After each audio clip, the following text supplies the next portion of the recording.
school project, a speech project. Cool. Yeah. Where everyone can see? Yep. I'm going to post it on the web so everybody and their brother can look at it.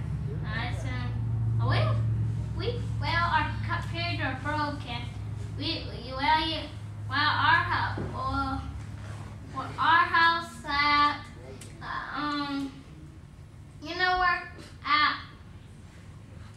you know where you see that white fence right there on the sign say why? Where you always go there? Yeah. You turn right there. Yeah. Really? Really? Okay. Cool. Okay. So we've all been here long enough to know the basics of how to do a front snap kick. Now, who can tell me what a front snap kick means in Korean? You think you can tell me what it means in Korean? Mm-hmm. What is it?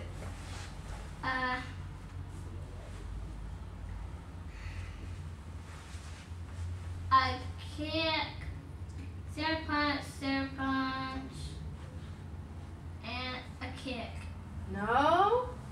It means up chucky. Can everyone say that? Up chucky. Can anyone guess what up means? Up. No. Close. Eli? Front. What does chucky mean? Front kick. Front kick. Front kick. Very good. Up chucky means front kick. Up meaning front, chucky meaning kick. Okay, that's in the student handbook. Y'all will be getting one of those soon. Okay. The front kick is not only good for your forms and your floors, it's also good for whenever you start to break boards. Okay? Yeah, no. So after you start breaking boards, you're going to be sparring against each other, and that's also a good tool to use for sparring. I can break boards. You will. But it's a good tool to have for your self-defense, but you have to have the proper balance and the proper technique to do this. So I want to go over the basic steps of how to do a front snap kick, as well as the versatility of this kick.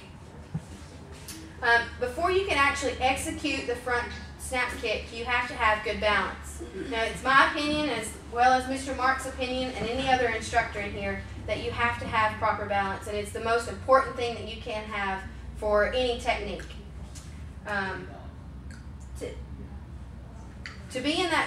To have proper balance, you have to be in a good front stance. Can anyone show me what a good front stance looks like?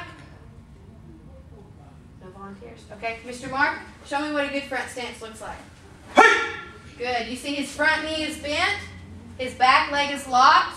He has 20% of his weight, or 80% of his weight on his front leg, and only 20 on the back. So that means he's got the majority of his weight up here in the front, so he can move fast. Okay, he's got a lot of good balance going on right now. He also has his hips and his chest facing his target. Okay, his target, his imaginary target, is right here in front of him. He's got everything going straight in front of his target. Does everyone understand? Yes, ma'am. Yes, ma'am. Good.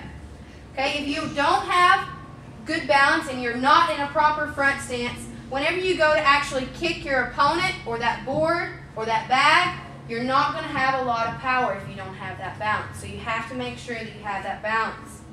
Okay, now that we know that we have to be in a proper front stance to kick, we're going to actually go through the different steps to kick. Okay, so we're all in our proper front stance here. The first thing that you need to know is to bring your knee up as high as you can. Now you've all heard, have you heard Sensei say that the higher your knee goes, the higher your kick will go? Have you heard Mr. Stacy said that? No. No? Nope. Okay, well he said it to a lot of other classes. So once you've brought your knee up as high as you can, you want to fully extend that leg. Okay?